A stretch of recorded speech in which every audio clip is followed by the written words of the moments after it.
예수님께서는 십자가에 달리시어 운명하시기까지 6시간 동안 고통을 받으셨습니다. 어제 이스라엘의 왕이라고 외치던 사람들이 오늘은 십자가에 못 박고 비난합니다.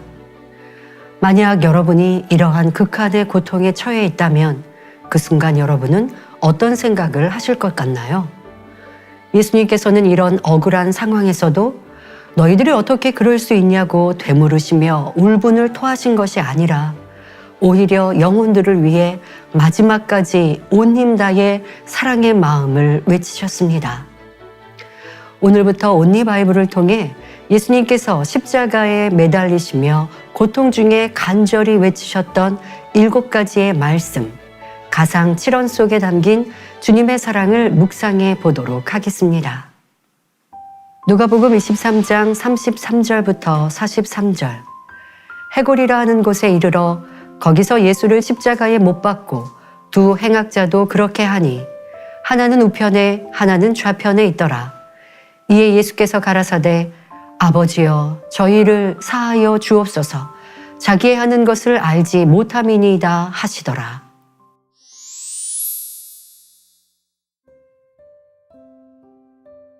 많은 사람이 임종이 가까우면 지나온 삶을 되돌아보며 가족과 친지 등 주변에 유언을 남기고 떠납니다.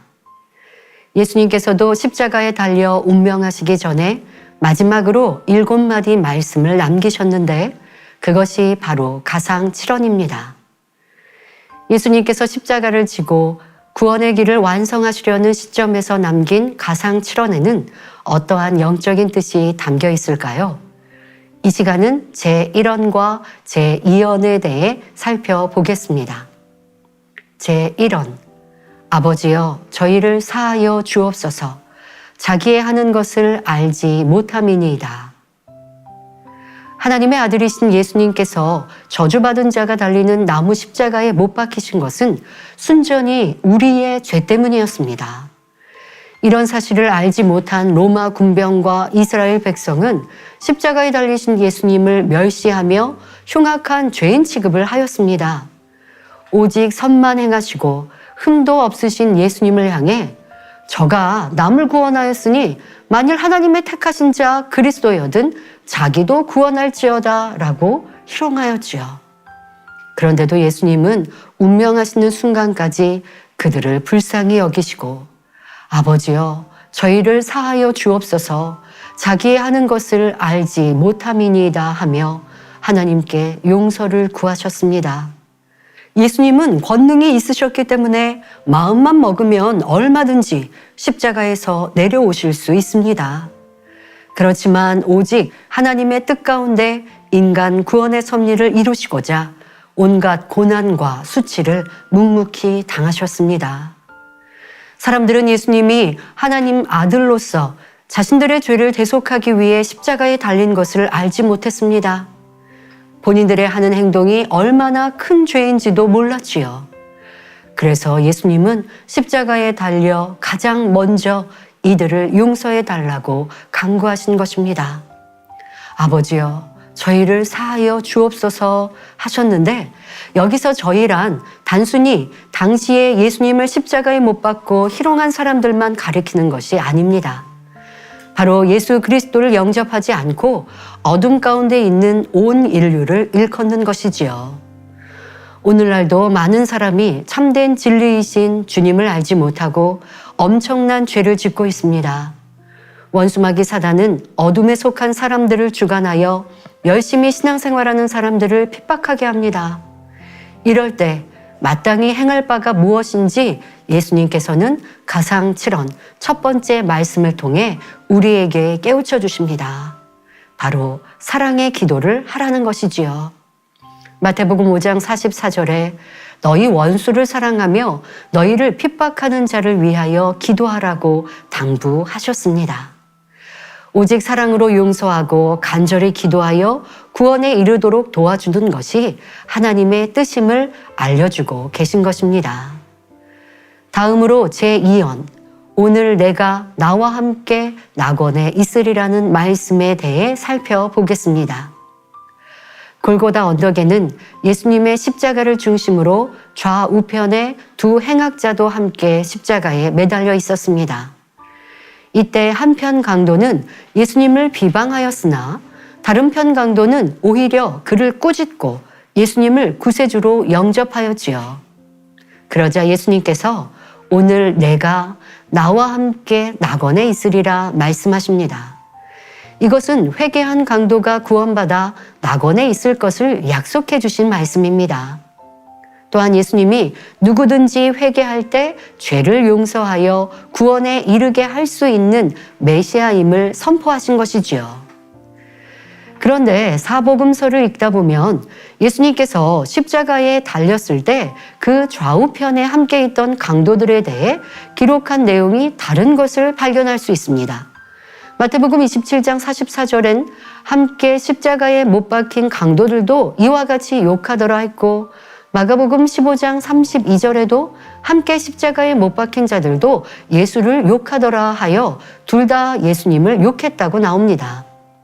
반면에 누가복음 23장에는 한편 강도가 다른 편 강도를 꾸짖고 회개하여 구원받았다고 나옵니다. 이처럼 강도에 대한 복음서의 기록이 차이나는 이유는 무엇일까요? 이것은 성경의 기자들이 잘못 기록한 것이 아니라 당시 상황을 현장감 있게 유추할 수 있도록 하나님의 섭리 안에서 허락하신 일입니다. 예수님의 십자가 처형 당시 상황을 보면 수많은 무리가 십자가를 에워싸고 있었습니다. 대제사장과 서기관들과 많은 군중이 모여 예수님을 향해 악한 말들을 하고 있었지요. 이처럼 소란스러운 상황에서 예수님의 십자가 좌우편에 있던 강도 중에 한편 강도가 예수님을 욕하였습니다. 그 강도와 가까이 있는 사람들은 그 소리를 정확하게 알아들을 수 있었습니다. 그런데 다른 편 강도도 예수님 쪽을 향해 얼굴을 찌푸리며 말을 한 것이 마치 예수님을 욕하는 것 같았습니다. 그는 예수님을 욕한 강도를 책망한 것인데 맞은편에서 볼 때는 중앙에 계신 예수님을 향해 욕하는 것처럼 보였지요. 이처럼 다른 편 강도의 말이 잘 들리지 않는 상황 속에 멀리서 그 상황을 본 사람들 중에는 두 강도가 예수님을 욕했다고 전했습니다. 반면에 그때 상황을 정확히 알았던 사람들은 한편 강도는 예수님과 대화를 나누며 회개하여 구원받았다고 전했지요. 하나님께서는 후세 사람들이 그 당시 상황을 정확하게 분별할 수 있도록 성경 기자들을 통해 기록의 차이를 허락하신 것입니다. 그러면 예수님께서 십자가에 달려 회개한 강도에게 오늘 내가 나와 함께 천국에 있으리라 말씀하지 않고 오늘 내가 나와 함께 낙원에 있으리라고 말씀하신 이유는 무엇일까요? 구원받은 하나님의 자녀가 영원히 거할 천국은 상상할 수 없을 정도로 크고 아름답습니다. 그리고 천국은 믿음과 성결된 정도에 따라 구분되어 있으며 각 처소마다 행복과 영광이 다릅니다. 예를 들어 주를 위해 생명도 아낌없이 드린 사도 바울과 지금 설명한 구원받은 한편 강도가 천국에서 같은 처소와 상급을 받는다면 어떻게 하나님이 공평하다 할 수 있겠습니까? 그러니 하나님은 구원받은 자녀들이 얼마나 성결되며 주님을 닮았느냐에 따라 천국 처소를 달리 주시는 것입니다. 특히 새 예루살렘 성은 하나님의 보좌가 있는 가장 아름다운 처소로서 하나님을 닮은 거룩하고 온전한 사람들이 들어갑니다. 반면 낙원은 천국에서 가장 낮은 처소로 부끄러운 구원을 받은 사람들이 들어갑니다. 이들은 단지 주님을 영접했을 뿐 죄를 쌓아버리지 않았고 하나님 나라를 위해 수고한 것이 전혀 없기 때문입니다. 구원받은 강도가 낙원에 들어가는 이유도 마찬가지이지요.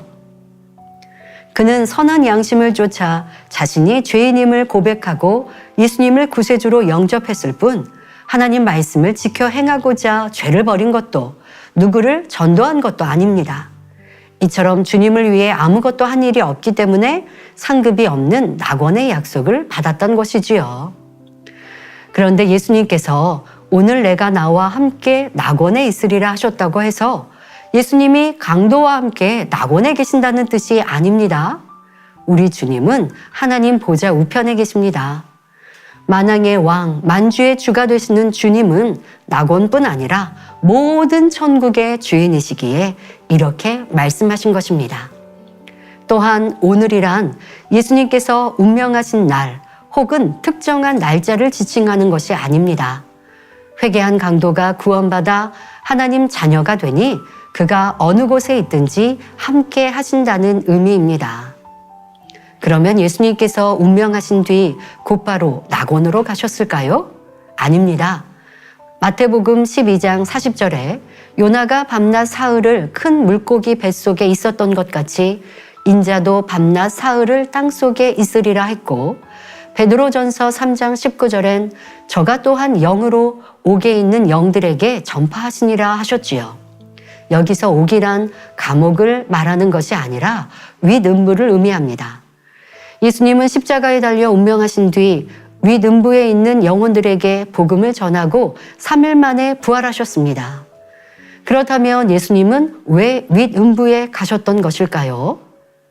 누가복음 16장 22절에 예수님이 십자가 지시기 전에는 구원받을 영혼들이 아브라함 품에 안겼다는 기록이 있습니다. 이런 사람들이 모여있는 것이 윗음부이지요. 또한 예수님이 이 땅에 오시기 전인 구약시대나 신약시대라 해도 복음을 한 번도 듣지 못하고 죽은 사람들이 있습니다. 그들 중에는 선한 양심을 쫓아 살다가 양심 심판에 의해 구원받는 사람도 있기 때문에 예수님께서 운명하신 후 윗음부에 가셔서 복음을 전하신 것입니다. 이렇게 예수님께서는 탄생부터 죽으심, 그 후에 모든 행하심 또한 하나님의 뜻 가운데 인생을 향한 사랑이셨음을 알 수 있습니다. 우리는 이러한 십자가의 사랑을 깨달아 더 좋은 천국을 침노하며 더 많은 사람이 구원에 이를 수 있도록 전도에 더욱 힘써야 하겠습니다. 제가 기도하겠습니다. 좋으신 아버지 하나님, 우리를 위해 주님을 주시고 주님은 그 십자가의 죽으심 또한 그 고백 한마디 한마디가 사랑이시며 우리를 위한 크신 은혜였습니다. 그 은혜와 사랑을 받은 우리 모두도 이제는 주님께서 이루신 그 말씀에 담긴 영적 의미를 깨달아 악하니 나를 힘들게 하는 이도 용서할 수 있는 그거 넓은 사랑을 갖게 하시고, 또한 주님께서 우리를 구원하시고 아름다운 천국을 주셨으니 이제는 우리가 한편 강도가 갔던 낙원이 아니라 아버지 하나님의 보좌가 있는 새 예루살렘 성, 가장 아름다운 천국을 침노하여 영원토록 주님과 함께 사랑을 나누는 복된 성도들이 되게 하여 주옵소서. 우리를 위해 모든 사랑을 주신 주님 감사합니다. 사랑합니다. 우리 주 예수 그리스도의 이름으로 기도하옵나이다. 아멘.